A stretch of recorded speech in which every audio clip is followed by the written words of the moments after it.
it time for the UK to leave the ECHR? Joining me now is fan favourite Dennis McShane, former Labour Minister for Europe, and Stephen Wolfe, Director at the Centre for Migration and Economic Prosperity. Now, Stephen, I will start with you. Why is it so important right now that we leave the ECHR? Why has the very tragic incident that happened in the Channel overnight yesterday, the early hours of yesterday morning, made it even more vital in your view that we get out of the ECHR?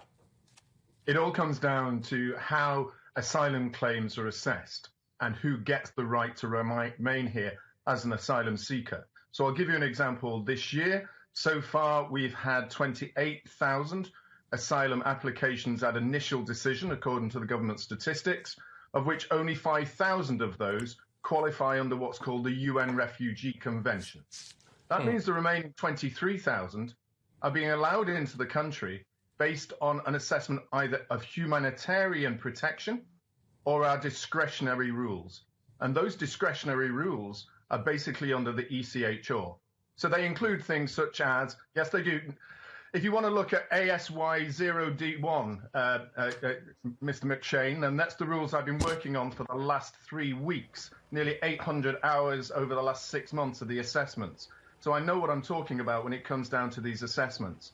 If we want to remove the people coming from, we remove the ECHR, that leaves at least 50% of people will not be acceptable under the current system. OK, now, Dennis, I could see you shaking your head there. Look, the fact is that the possibility of drowning in the Channel is not enough of a deterrent to stop people coming across, as insane as that may sound. The reality is that as long as they know that they're not going to get deported once they're here, they are going to keep coming, ergo that more people will die in the Channel. Dennis, I could see you shaking your head there at what Stephen was saying. Your views? Very simply, the Council of Europe, I was a UK delegate to it, was set up by Winston Churchill. The International Refugees Convention was signed in 1951, and they're very long processes. You don't go to the Council of Europe or the European Court of Human Rights because you don't like how you've been treated when you arrive in Britain. You've got to go through about 3 or 4 or 5 or X years, going right up to the Supreme Court. It's all done in writing. Leaving the ECHR makes no difference. The worst drownings, if you remember, Patrick, have happened in the Mediterranean, horrible ones.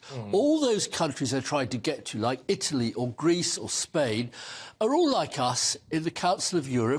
The only country that's left the Council of Europe in recently is Russia, Vladimir Putin. Well, I'm making a point. It's a very important point. Comparing us, I mean, we've not invaded Ukraine, have we? We have not got the abominable human rights record as Russia, just because that's a point of similarity. I mean, we had snow here yesterday. That doesn't make us like Russia, does it?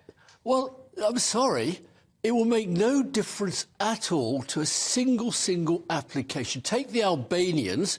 The EU some time ago declared Albania a safe country. So France and Germany don't have to accept any and can send them back straight away. Because we won't work with anybody in Europe, we're in a different position. The ECHR is so irrelevant and making a great fuss about it. And don't knock the fact that Churchill will be turning in his grave that anybody in this country would say, let's line up with Russia against refugees. I dare say Winston Churchill will be turning in his grave at the fact there was an Albanian flag draped around his plinth in Westminster. But Stephen Wolfe, I'll throw it back to you. Stephen, I can't help but wonder why on earth our judges are so soft. You look at the Spanish judges, for example, they are sending people back. They're telling people that it's a safe country, Albania, whereas you look at the acceptance rates over here and they're sky high, actually. Do we need to leave the ECHR or do we just need to give our judges a bit of a wobble?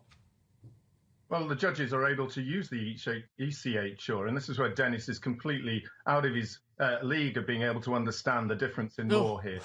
And clearly, the Refugee Convention enables people to claim under our immigration law, it's Section 1, there's a very clear definition about it, if you are fleeing a country such as the Ukraine. But where the ECHR comes in is under the definition of humanitarian protection and our discretionary rules falling squarely within the ECHR, which includes, for example, Patrick, if you cannot get medical treatment in your own country, that enables you to live. So that is where the courts come in. And yes, people go through the courts and then the courts make a decision. Yes, under the ECHR will allow you to stay. If we remove ourselves from that, those categories are gone. It'll only go to those fleeing a country such as the Ukraine, not because you just feel like you're from Albania. OK, look, I'm amazed that we're discussing something that's been in position for a very long time, the ECHR. We've got a former Labour Minister for Europe. We've also got a chap who's director of the Centre for Migration and Economic Prosperity, and both of you saying that each other is wrong. Dennis, why are you wrong? No, look, I'm not going to patronise Steve or insult him. That's two charges. It's far too important. Most of the people who died yesterday, it seems, were Iraqis and Afghanistanis fleeing the disaster we left behind, the disaster we caused when we invaded. They're not able-bodied Albanian men. Who caused that out of interest, Dennis? Well, we know perfectly well, don't we? George W. Bush and Tony Blair. Right. And we've stayed there, and we also intervened in Libya and Syria, so we've got millions of them coming here. You destroy a state, you turn it into a place nobody wants to live in. Now, to get back to the main point... How did you feel about the war at the time, Dennis, former Labour Minister? At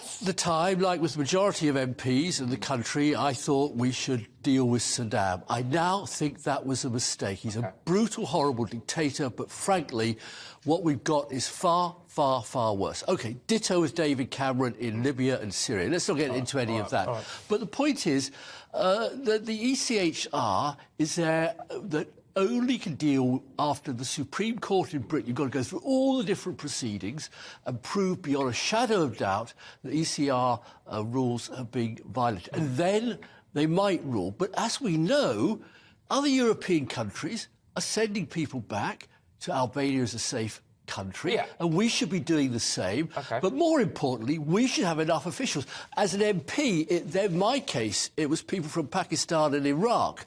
And it took 2, 3, 4, 5 years. You did a famous story a month ago about the guy from Ethiopia who arrived when Theresa May was Home Secretary, and he's still not being dealt with. That is government incompetence, and that's what we need to sort out, and stop getting hysterical about destroying one of Churchill's finest creations. All right, OK. Stephen, I'll throw it over to you. One of the big arguments that is levelled at, people like me, I dare say you as well, who want to see what's going on in the Channel stops, frankly, is, well, there are no safe and legal routes here, and until we have them, people are going to have to make this horrible journey across the Channel. Your views on the safe and legal routes issue? Well, there are no safe and legal routes to go into France, no safe and legal routes to go into Germany, no safe and legal routes to go into Portugal or Greece. And all those countries fall within the same rules that we had whilst we were a member of the European Union, and those rules remain in those countries afterwards. So it is irrespective of whether we are in safe routes, it doesn't really affect us that much. The idea of safe and legal routes is being used by people to have an open door immigration policy into the UK. Because if we did do so, the only time it's been practiced is when Merkel opened the doors of safe and legal routes into her country, and 2.5 million people have gone in since that particular claim. We have over 1 million if we did the same.